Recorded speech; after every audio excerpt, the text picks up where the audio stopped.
Seja bem-vindo, André. Um prazer tê-lo aqui. Obrigado, prazer é meu.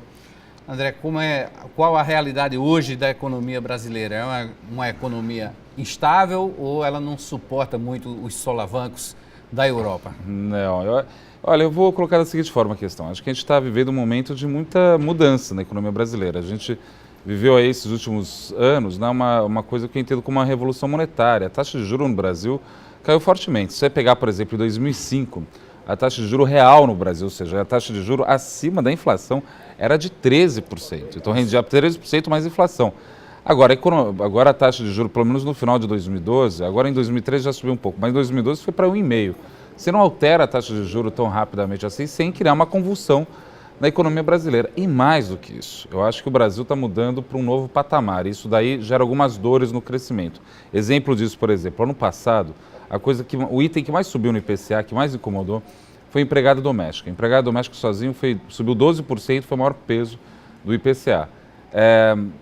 O aumento do salário dessa camada da população, dessa nova classe C, que é uma discussão muito grande, se é classe C, se não é. Se é classe média, se é uma classe C. Fatalmente não é nem classe média, acho que é um novo tipo de trabalhador mesmo, mas que bom que está surgindo.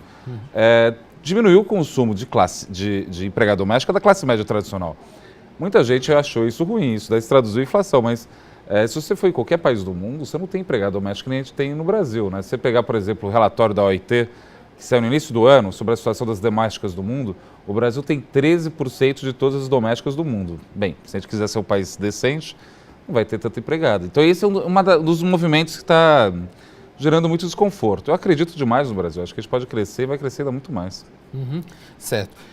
Deixa eu fazer uma pergunta aqui, porque essa pergunta é interessante e, além de tudo, ela vem de muito longe, vem de Cajazeiras, que é lá do oeste da Paraíba, na divisa com o Ceará, para você ter uma ideia. São 478 quilômetros pela rodovia. E o Bruno pergunta aqui, qual a opinião do economista em relação à perspectiva do PIB do Brasil crescer em torno de 2% até o final de 2013? Vai crescer mais. Você acha que vai crescer mais? Vai crescer 2,7%. Por quê? Porque a gente teve um crescimento no segundo trimestre de 1,5%. No primeiro tri tinha sido já de 0,6%. Então, se a gente assumir que vai crescer nada no terceiro tri, porque subiu muito no segundo, então vem 0%. E só 0,5% no quarto tri, que também é fácil crescer, já cresceu 2,7%. Vai ser um crescimento um pouco mais robusto do que inicialmente pensado no início do ano.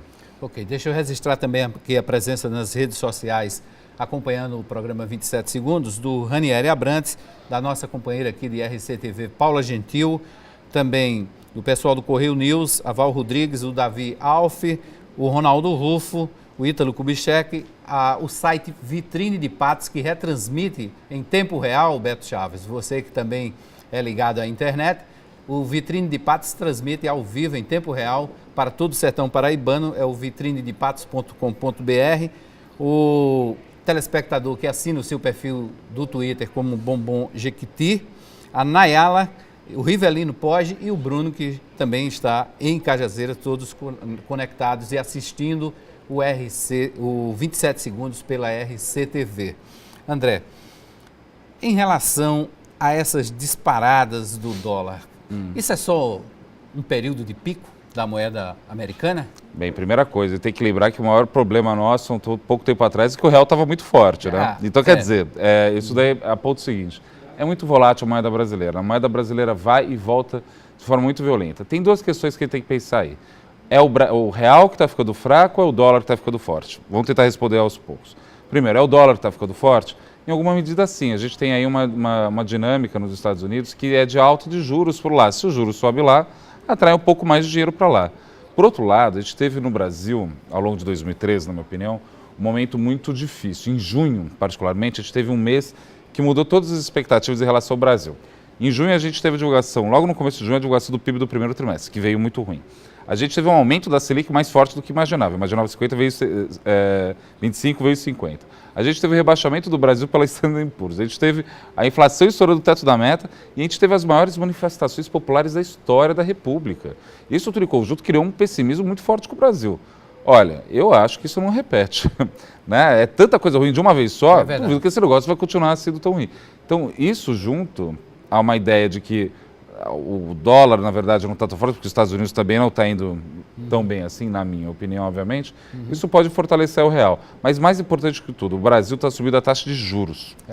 e a inflação está caindo. Então a nossa taxa de juros real já é a maior taxa de juros real do mundo de novo. Então uma hora atrai. O Brasil pode ser muito ruim, querer te reclamar muito, tem que reclamar e cobrar mais. Só que pagando e dando tanto dinheiro assim não é irresistível no mercado. O dólar ficando em 2,25, 2,29 é um patamar real? Eu acho que sim, acho que faz sentido. Existe uma discussão sobre qual é o patamar correto do câmbio no Brasil.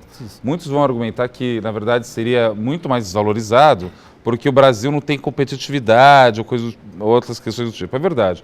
Só que o Brasil oferecendo tantos juros atrai capital. Não tem como. É esse que é o ponto. Então, por mais que exista uma taxa de juros mais elevada, por conta do equilíbrio da balança comercial, da balança externa, os juros acabam atraindo capital. E está subindo os juros agora, vai ter que aguentar o real mais forte mais para frente. Mas quando há essa queda, essa desvalorização do real, há, evidentemente, consequentemente, uma fuga de dólares. É justamente isso. Na verdade, a queda e o enfraquecimento real é justamente a expressão da fuga. Né? Vai continuar fugindo? Eu acredito que não. Eu acho que o Brasil reúne, e eu acho que, por exemplo, esse seminário mesmo que a gente vai falar, o Brasil reúne hoje em dia uma condição objetiva da sua classe empresarial diferente. Você tem uma qualidade, por exemplo, da mão de obra jovem, executiva.